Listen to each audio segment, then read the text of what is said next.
ঘুমোবো আমি, ঘুমোবে তুমি, গল্প শোনাবে ঘুম পড়ি। হালকা আলো, চোখ বন্ধ। চলো একটা গল্প শুনি। রাতের গল্প বাংলায়। আজকের গল্প, ঈগল আর রাজকন্যা। সমুদ্রের মাঝখানে এক জাহাজ প্রচণ্ড ঝড়ের মধ্যে পড়ে লণ্ডভণ্ড হয়ে গেল। সেই জাহাজের মধ্যেই একটি যুবক ছিল, যে ভাসতে ভাসতে এক নির্জন দ্বীপে এসে পৌঁছালো। তারপর সে একটু চুপ করে বসলো, তাকিয়ে দেখলো চারিদিকে কত রকমের ফুল ফলের গাছ।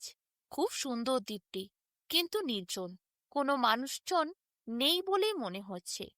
সে একটু চিৎকার করে বলল, কেউ আছো? কেউ কি থাকো এই দ্বীপে? কিন্তু কোনো শব্দ আর এলো না কোথা থেকেও। কারো সাড়া শোনা গেল না। সে হতাশ হয়ে বসে পড়ল সেই দ্বীপের মাঝে গিয়ে। সেখানে সে বসে বসে চারিদিকটা ভালো করে চেয়ে দেখছিল। ভাবছিল, এখানে যদি কোনো মানুষজন না থাকে, তাহলে সে কি খাবে, কি খেয়ে বাঁচবে? এখানে যে ফলগুলো ধরেছে গাছে, সেই ফলগুলোও তো তার চেনা নয়। যদি কোনো বিষ ফল থাকে, খেয়ে সে মারা যায়। এমন সময় দূরে এক ঘন কালো ধোঁয়া উঠতে দেখতে পেল সে। কোথা থেকে আসছে ওই ঘন কালো ধোঁয়া? দেখার জন্য সে ছুটে গেল সেই দিকটায়। দেখতে পেল একটি কুঁড়ে ঘর দাউ দাউ করে জ্বলছে। ভেতরে একজন মানুষ। সে বাঁচার জন্য চিৎকার করছে, কেউ আছো? আমাকে বাঁচাও, বাঁচাও! যুবকটি ছুটতে প্রবেশ করলো সাহসের সাথে সেই কুঁড়ে ঘরের ভেতরে।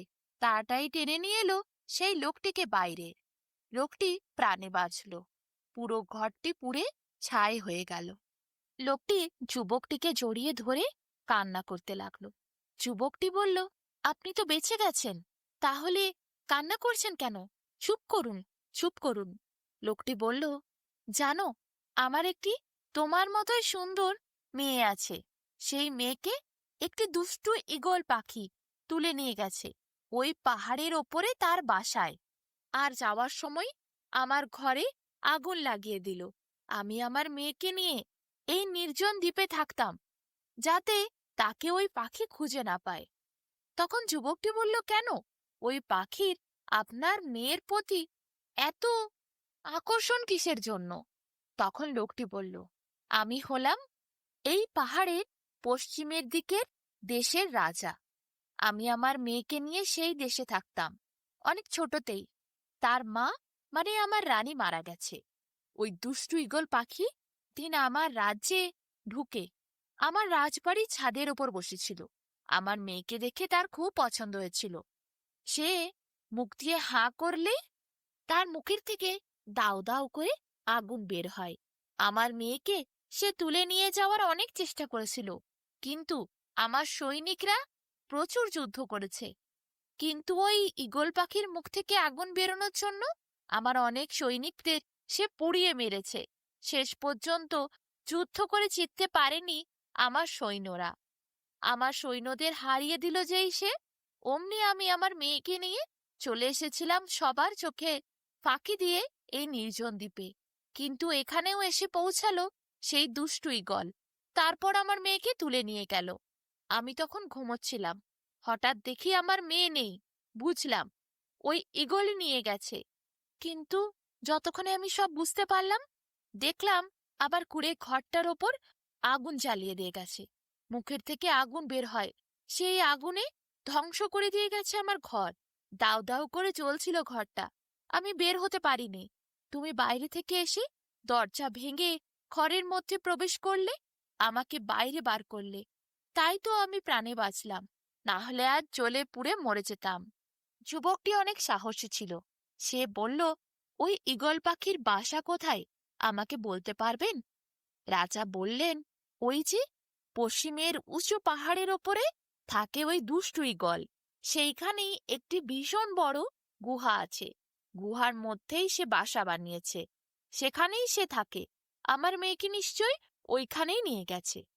যুবকটি বলল, আপনার মেয়েকে উদ্ধার করে আনার দায়িত্ব শুধু আমার। রাজা অবাক হয়ে চেয়ে রইল। যুবকটি বলল, আমি অনেক দূরের থেকে এসেছি। জাহাজ লণ্ডভণ্ড হয়ে গেছে এক প্রচণ্ড ঝড়ে। তাই আমি এই নির্জন দ্বীপে এসে পৌঁছেছি। আমার কাছে কোনো অস্ত্র নেই। আপনার কাছে কোনো অস্ত্র থাকলে আপনি আমাকে দিন, আমি আপনার মেয়েকে নিশ্চয় ফিরিয়ে আনব। রাজা এরপর যুবকটিকে জড়িয়ে ধরে বলল, বাবা, তুমি আমার ছেলের মতো, তুমি যদি আমার মেয়েকে ফিরিয়ে আনতে পারো তাহলে আমি তোমার কাছে সারা জীবন কৃতজ্ঞ থাকব। কিন্তু তুমি অনেক দূর থেকে এসেছো, আগে কিছু খাবার খেয়ে নাও। আমার কাছে খাবার আছে, আমি তোমায় দিচ্ছি। রাজা কিছু খাবার এনে সেই যুবকটিকে দিল। যুবকটি অনেক দূর থেকে আসার জন্য ক্লান্ত ছিল। এত বড় প্রবল ঝড়ে কতটা সাঁতার কেটে সে এসে পৌঁছেছে ওই নির্জন দ্বীপে। তার শরীর আর বইছিল না, তাই খাবার খেয়ে একটু বিশ্রাম নিল। রাজা তার বিশাল তরবারি তুলে দিলেন যুবকটির হাতে। তরবারি নিয়ে যুবকটি এগোতে লাগলো সেই পশ্চিমের পাহাড়ের দিকে। পাহাড়ে উঠতে উঠতে সন্ধে নামলো। যুবকটি তখন দেখল সে ঈগলের বাসার কাছে এসে পৌঁছে গেছে।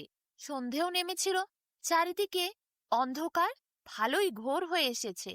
তাই সে সেই সুযোগকে কাজে লাগিয়ে লুকিয়ে লুকিয়ে গুহার ধারে গিয়ে দেখতে থাকলো ঈগল কোথায়, সে কি করছে। দেখলো ঈগল বেশ মনের আনন্দে খাবার খাচ্ছে। রাজকন্যা হয়তো গুহার ভেতরে আছে। অপেক্ষা করলো সেই যুবকটি। যেই ঈগল খেয়ে দেয়ে পেট ভর্তি করলো আর ঘুমোতে গেল, অমনি ধীরে আস্তে আস্তে করে যুবক গুহার ভেতরে প্রবেশ করলো। কিছুক্ষণ লুকিয়ে রইল গুহার একটি পাথরের পিছনে। ঈগলের চোখে ঘুম এসেছে।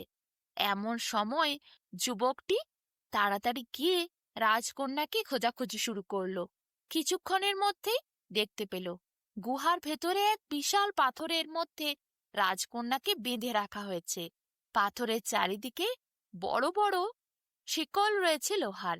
সেই লোহার শিকল দিয়ে বাঁধা রাজকন্যা। যুবকটি গিয়ে লোহার শিকলগুলিকে তার বিশাল তরবারি দিয়ে কেটে খুলে ফেলল।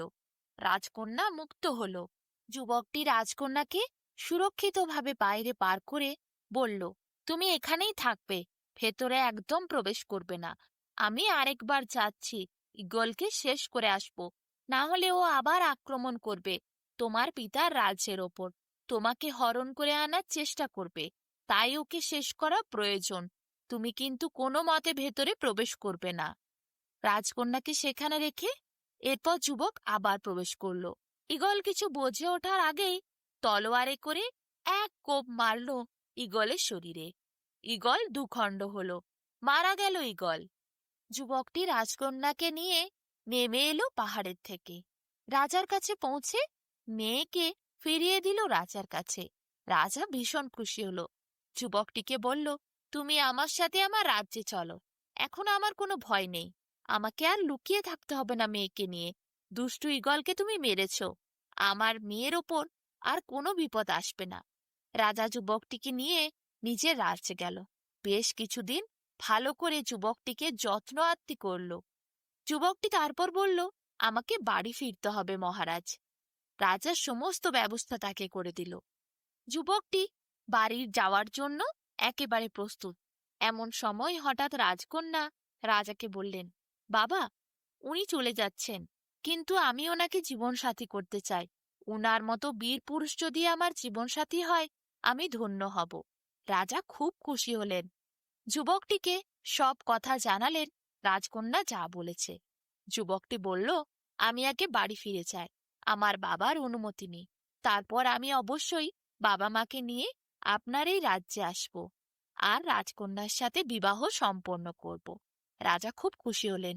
এক বিশাল বড় জাহাজে তিনি যুবককে চাপিয়ে দিলেন সমস্ত ধরনের খাদ্য প্রয়োজনীয় সামগ্রী দিয়ে। যুবকটি দেখতে দেখতে নিজের দেশে পৌঁছে গেল। সেখানে গিয়ে তার পিতামাতাকে সব কথা বলল।